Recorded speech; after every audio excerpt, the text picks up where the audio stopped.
Hey guys, Money with Yumi here, where I talk about anything and everything related to money and how to grow your wealth. Today's video is going to be different. It's not going to be about stocks, not going to be about real estate, but about cars. Yeah, you heard me, cars. If you know me, you know I hate spending money on cars because I feel they're a waste of money. Cars, for the most part, are a depreciating asset unless you're flipping cars, like buying low and selling high. And during the pandemic, a lot of cars were being flipped. A friend of mine bought the Tesla Model 3 for $35,000 and sold it at about $50,000 due to Tesla having that price increase. I was driving the 2015 BMW 328i, which I sold for $16,000 thanks to used car prices going up due to inflation. I think I would have gotten about the same price if I sold my car before the pandemic about 2 to 3 years ago, when my mileage was also a lot lesser. And I did not trade in my car with Tesla because on their website, they only offered me $13,000 for the car. So I got a better deal selling it in the private market. Anyway, as gas prices started increasing late last year, I was debating on whether I should make the change and buy an EV car instead. And after months of consideration, deliberation, and calculating if the numbers make sense, I finally placed an order for my Tesla this past July. The estimated time of arrival for my Tesla was supposed to be January 2023 to April 2023, which is at least a 7-month wait from the day I ordered it. But then at the end of September, Tesla called me and said like, hey, your car's ready. And I was like, huh? What? Wasn't I supposed to get it in January? Like, what's going on? Why is it like way ahead of schedule? Well, my guess is because interest rates have been going up so high so quickly, some people have canceled their Tesla orders because they can no longer qualify for a car loan due to the higher interest rates, of course, or that it is now harder to flip Tesla cars. So the month of August was when gas prices started to increase again, so to me it was perfect timing to change cars. It was truly a blessing in disguise because don't forget, interest rates were supposed to increase 2 to 3 more times before January.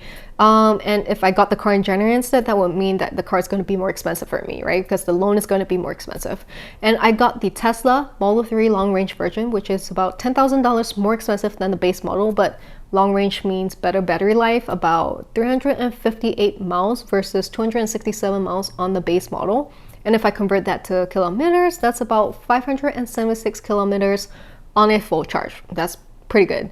And I think that the long range is ideal in countries like in the US especially, because the country is so goddamn big. But in a country like Singapore, I don't think it's necessary, unless of course you're driving very frequently to cities like KL, Kuala Lumpur, Malaysia, then yeah, you can consider getting the long range model.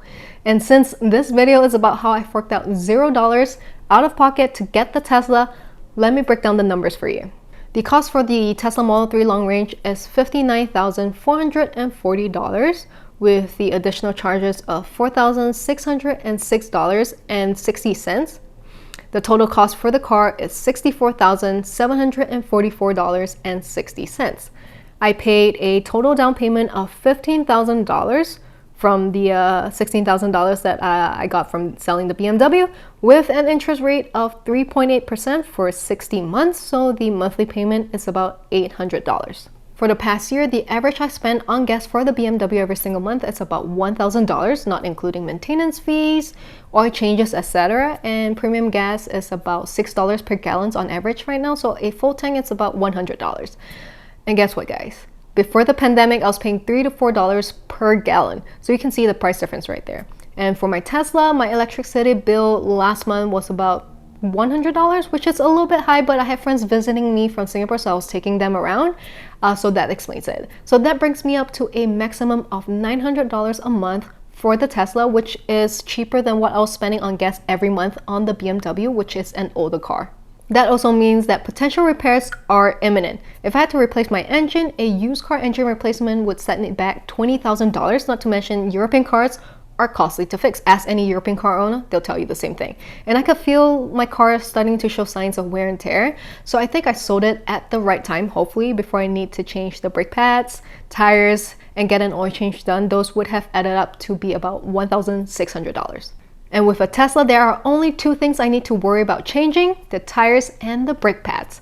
I spoke with several Tesla owners who bought their cars back in 2016 and currently have over 200,000 miles in them, and they said that their batteries still work great. But of course, who knows what's going to happen 10 to 20 years later when the batteries start to have issue, or if it will even have any issue, and whether it would be feasible to just change the batteries but continue to drive the car. So my thought process during my calculations and before I bought the car was, I'm getting a newer and better car that's going to be saving me money each month, and the more gas prices go up, the more money I'll save. That's just crazy. And if I decide to install solar panels on the roof of my home, then my electricity for the home and the car might potentially be offset to $0 a month. That's wild. That's just a win-win-win scenario. I couldn't even think of any disadvantage of me switching to a Tesla, so I went ahead and got one. And I also have to mention that the insurance for my Tesla is also $30 cheaper than the insurance for my BMW, and guess what? It has a higher coverage amount for the Tesla. So I'm saving money there as well. And that brings the total amount of money that I'm saving by switching to a Tesla to be about $130 a month. Now, obviously, I know that the numbers I just presented will not make sense in Singapore, where cars are ridiculously expensive in Singapore. It doesn't even make sense to buy or own a car in Singapore. But I do have to point out that if you're living in a landed property in Singapore where you can install solar panels or already have solar panels installed, then you're still technically saving a lot of money by switching to a Tesla or any other EV compared to driving a gas or petrol car. I hope you guys appreciate this kind of video. If you did, please smash the like button, subscribe to my channel, and ring the bell icon so you get notified whenever I post a new video. And let me know in the comments if you guys would like to see more content like this. I would love to hear from you, and feel free to follow me on my Instagram. Thank you so much for watching. I'll see you again next time.